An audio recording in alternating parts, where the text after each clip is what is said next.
उसी तक ये वीडियो पहुंचेगा जिस पर कि ईश्वर की अनंत कृपा होगी। सबसे पहली बात तो भगवान ने ऐसा नहीं सोचा मैं इतना महान ज्ञान दे रहा हूँ, मैं अपनी इतनी एनर्जी लगा रहा हूँ तो मैं पूरे युद्ध क्षेत्र को एकत्रित कर लेता हूँ, कौरवों को पांडवों को, कि चलो तुम सबको एक साथ में बता देता हूँ। नहीं, ऐसे ही मेरे गुरुजी कहते थे कि जो उच्चतर ज्ञान है वो सिर्फ पात्र को ही दिए जाते हैं, इसलिए अगर आप कहेंगे भी ना कि तुम सुनो तो वो नहीं सुनेंगे। ये ज्ञान इतना हैवी होता है और फिर प्रारब्ध की जंजीरें इतनी मजबूत होती हैं कि वो मन अगर इन बातों को सुनना भी चाहे तो वो उसे रोकती है कि भाई मत सुनो, इसको सुनोगे तो तुम मेरे जाल से छूट जाओगे। कहते हैं ना, देखिए अगर मान लीजिए कोई आप किसी जेल में हैं और प्रहरी आपका बैठा है, मतलब चौकीदार, आप उससे छूटना चाहोगे, वो चौकीदार आपको डंडा लेके रोकेगा।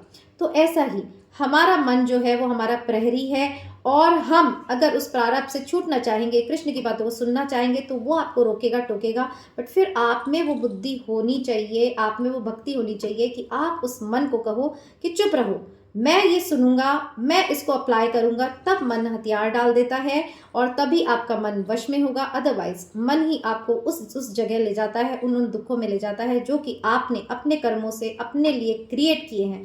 तो इसलिए इस गीता का हमने पूरा विश्लेषण किया ताकि आप अपने मन को समझ पाएं, अपने प्रारब्धों को से बच पाएं और नया प्रारब्ध यानी नई डेस्टिनी जो आप क्रिएट कर रहे हैं उससे भी आप सतर्क हो जाएं, क्योंकि बाद में रोने से कोई मतलब नहीं है। Life is just like an examination paper and you are going to get marks only for what you have written in that paper, irrespective of the fact that who provoked you to write it, irrespective of the fact that you was misguided by someone। इसको simple से समझते हैं कि अगर जीवन को हम एक प्रश्न पत्र मान लें तो आप अगर प्रश्न पत्र में कुछ लिखते हैं तो क्या आप एग्जामिनर को दलील दे सकते हैं कि मैंने यहाँ पर गलत इसलिए लिखा क्योंकि इसने मुझे उकसाया, मैंने ये पेपर इसलिए उल्टा सीधा इसमें लिख दिया क्योंकि इसने अपने पेपर में उल्टा सीधा लिखा, मैंने इस पेपर को इसलिए खाली छोड़ दिया क्योंकि मेरा मन नहीं था, मैं दुखी था और उस व्यक्ति को मैं सबक सिखाना चाहता था। नहीं ना, ये बात तो आपके समझ में आ गई ना। तो इसका ये मतलब है जब भी आप कोई एग्जाम का पेपर देते हैं तो आप ये नहीं सोचते कि दूसरा अपनी कॉपी में क्या लिख रहा है, आपको सिर्फ उसके नंबर मिलते हैं जो आप अपने कॉपी में लिख रहे हैं और उसको वो मिलेंगे जो वो अपनी कॉपी में लिख रहा है। अरे वो उल्टा सीधा लिख रहा है तो उसको वैसे ही नंबर दिए जाएंगे, अगर आप उसके चक्कर में अपने एग्जाम को खराब कर रहे हैं। ठीक ऐसा ही कर्मों के विषय में आप समझ सकते हैं कि कर्म एक ऐसी किताब है जिसमें आप जो लिख रहे हैं उसका फल सिर्फ और सिर्फ आपको मिलेगा। अब आप दूसरों के चक्कर में अपने लिए दंड का नियोजन करते हैं, दूसरों के चक्कर में अपनी कर्म रूपी किताब में उल्टा सीधा लिखकर अपने लिए आगे जाकर दुख का निर्माण करते हैं, तो फिर इसमें गलती किसकी है, ये निर्णय आपको करना होगा। और इसी मंगल कामना के साथ कि आप अपनी कर्म रूपी किताब में इतने सतर्क हो जाएंगे कि जो हुआ उसे नहीं मिटाया जा सकता।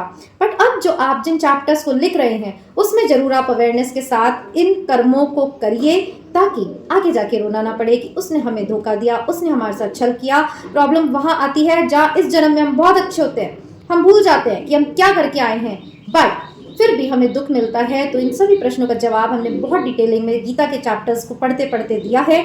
फिलहाल आपको ये समझने की जरूरत है कि आपके साथ जो भी हो रहा है XYZ, अच्छा या बुरा, आपको अपने कर्मों से मिल रहा है। आप वैसा ही किसी के साथ करके आए हैं, अच्छा भी करके आए तो अच्छा मिलेगा, बुरा भी करके आए तो बुरा मिलेगा। इसलिए be aware of whatever you are writing in your life examination paper, because फिर जब नंबर आए तो फिर आप रोए ना कि इसकी वजह से किया या उसकी वजह से किया। यही अवेयरनेस गीता हमें सिखाती है और इसी का प्रैक्टिकल एप्लीकेशन हमें जीवन में करना है। बहुत ही इंपॉर्टेंट बात मैं आपसे शेयर करना चाहती हूँ ताकि इस पूरी गीता का सार इस एक ही बात में आ जाएगा, वो ये कि पूरी गीता में हमने सारे चैप्टर्स में जो पढ़ा, ईश्वर ने सबसे ज्यादा जोर दिया है हमारी कर्मों की अवेयरनेस पर। अब श्री कृष्ण कहते हैं कर्म कर, फल की इच्छा मत कर। तो ये सबसे इंपॉर्टेंट बात है कि हमें हमारे जीवन में कर्म करते रहना चाहिए बिना इस एक्सपेक्टेशन के कि हमें क्या फल मिलेगा। बट कर्मों की अवेयरनेस भी हमने देखा है कि पूरे गीता में कैसे श्री कृष्ण ने लगातार हमें बताया कि कर्मों की आपकी क्या अवेयरनेस होती है। देखिए, जिन लोगों से भी मैं भी मिलती हूँ, मेरे घर में हैं जो भी हैं, उनको अगर मैं कहती हूँ कि देखो तुम ये कर्म कर रहे हो, इसका ये कॉन्सिक्वेंस ऐसा का ऐसा तुमको मिलेगा, बट फिर भी वो इसे नजरअंदाज करते हैं कि नहीं, अगर हमारे साथ किसी ने बुरा किया है हम भी उसके साथ बुरा करेंगे, जो होगा देखी जाएगी। बट वो बदला लेने की नियत इतनी स्ट्रांग होती है कि फिर इंसान कर्मों के जंजाल में फंसता जाता है। पूरी इस गीता में हमने इस बात को समझाने का प्रयास किया है कि आपके साथ जो कोई जो भी कर रहा है वो निमित्त मात्र है। वही लोग आपसे बदले लेने आ रहे हैं जिनका कि आपने किसी जन्म में बुरा किया है।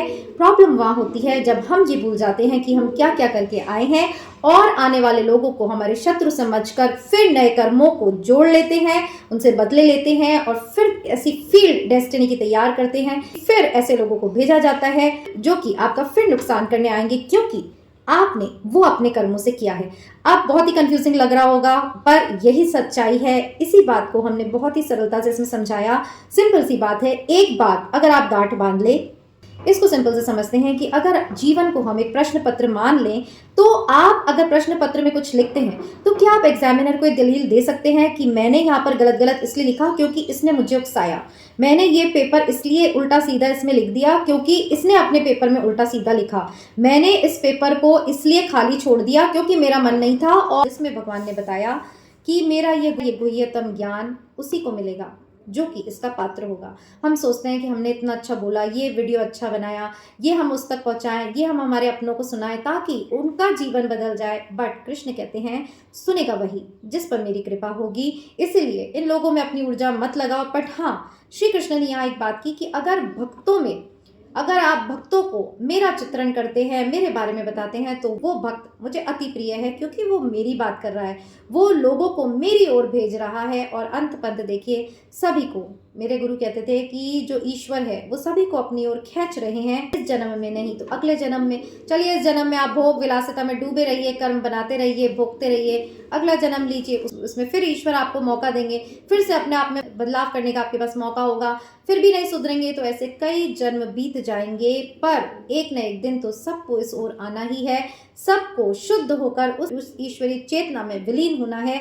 ऐसा भगवान ने उपसंहार में बताया।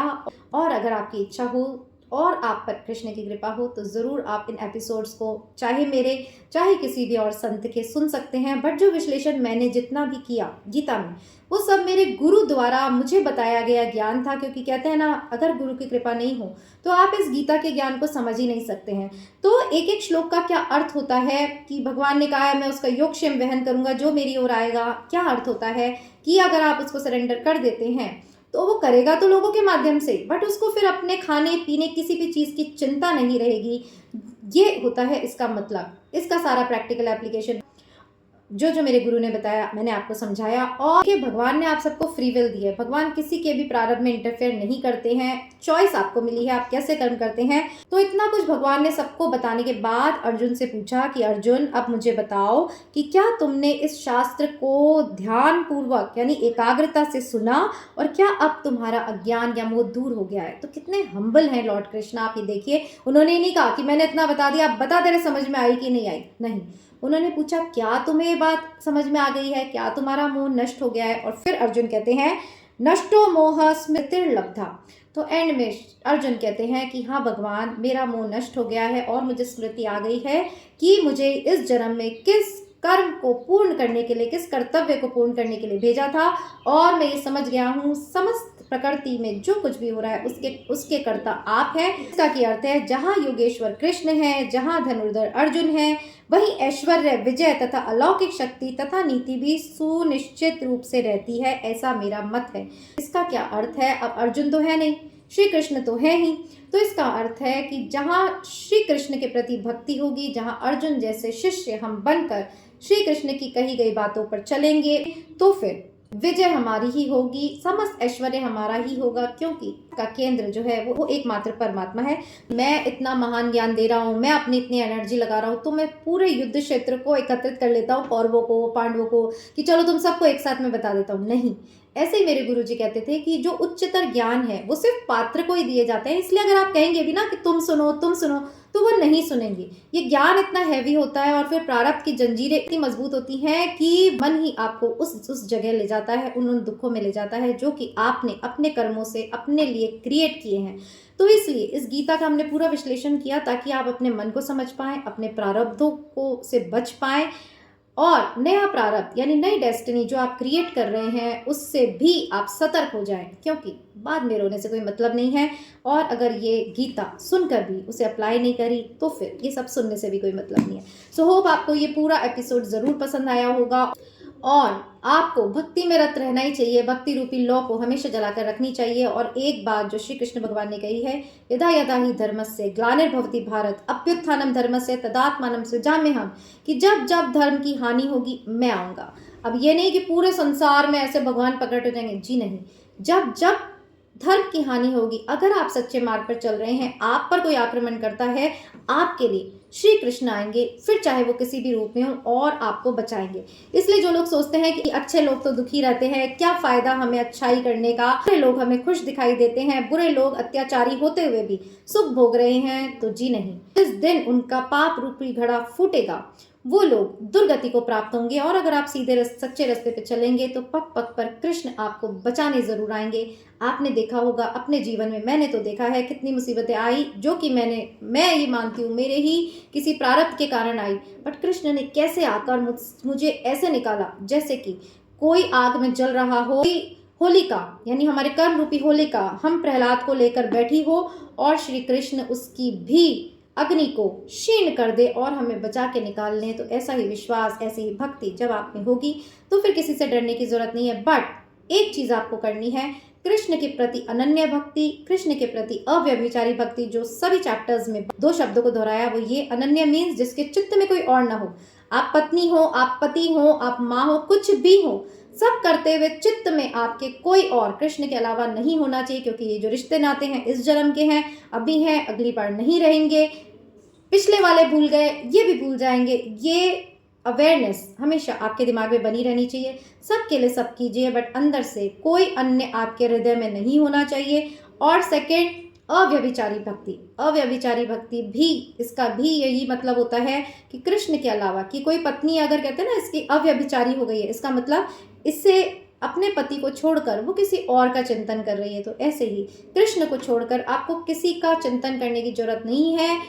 अगर आप इस प्रकृति की भी सब चीज पाना चाहते हैं, मैंने भी कुछ छोड़ा नहीं है, मैंने भी कोई संन्यास नहीं लिया, बट सब चीज आपको मिलेगी। आपके प्रारब्ध में नहीं होगी तो भी मिलेगी। क्यों? क्योंकि आप उस कृष्ण के भक्त हैं जिसकी की समस्त प्रकृति है। और आप खुद सोचिए, अगर बच्चे में कैपेबिलिटी हो ना हो, बट पिता में अगर सामर्थ्य है कि मैं इसको वो सब दे सकता हूँ जो कि मेरा है, तो फिर बच्चा छोटा हो, बच्चा बड़ा हो, वो उसका अधिकारी हो ही जाता है, जो भी पिता का साम्राज्य होता है। तो ऐसे ही हम अगर उस कृष्ण की ओर चलेंगे तो कुछ भी छूटेगा नहीं। कोई आप सन्यास लेकर सन्यासी नहीं बन जाएंगे। मैंने सन्यासियों को भी बंधे हुए देखा है, अपनी इंद्रियों के वशीभूत देखा है, और गृहस्थियों को भी निर्लिप्त देखा है, अनासक्त देखा है। तो ये कसौटी सिर्फ मन की होती है।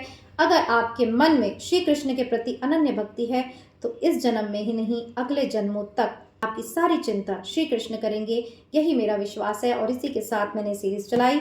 गुरु को धन्यवाद देती हूँ, गुरु को धन्यवाद देती हूँ कि उन्हीं का दिया हुआ सारा ज्ञान जो है मैं आप तक पहुँचा पाई। मुझे भी रिवीजन हुआ कि वो मुझसे क्या कहते थे और मेरी कहाँ कहाँ कमी है और मुझे अब क्या क्या करना है, ये भी मुझे वापस से याद आ गया। उसके लिए भी गुरु को धन्यवाद। श्री कृष्ण की कृपा के बिना तो देखो कोई उसके का गुणगान कर ही नहीं सकता। तो उस कृष्ण को भी मैं धन्यवाद देती हूँ जो कि मेरे इष्ट हैं, कि उन्होंने मुझे इतना सामर्थ्य दिया कि मैं उनका चित्रण कर पाऊँ, मैं उनका गुणगान कर पाऊँ। और जिन भी लोगों ने इस सीरीज को चलाने के लिए मुझे प्रेरित किया, उन सभी का भी धन्यवाद, जिसने जितना भी सुना हो। बट हमारा ये यज्ञ आज पूर्ण हुआ, और फिर से हम नए नए टॉपिक्स लेंगे और हमारे जीवन को सुंदर बनाने की कोशिश करेंगे। फिलहाल इस वीडियो में इतना ही, और मिलेंगे फिर यहीं और कहाँ, इट्स मी मैं हूँ पर। तब तक अपना ध्यान रखिएगा। जय श्री कृष्णा।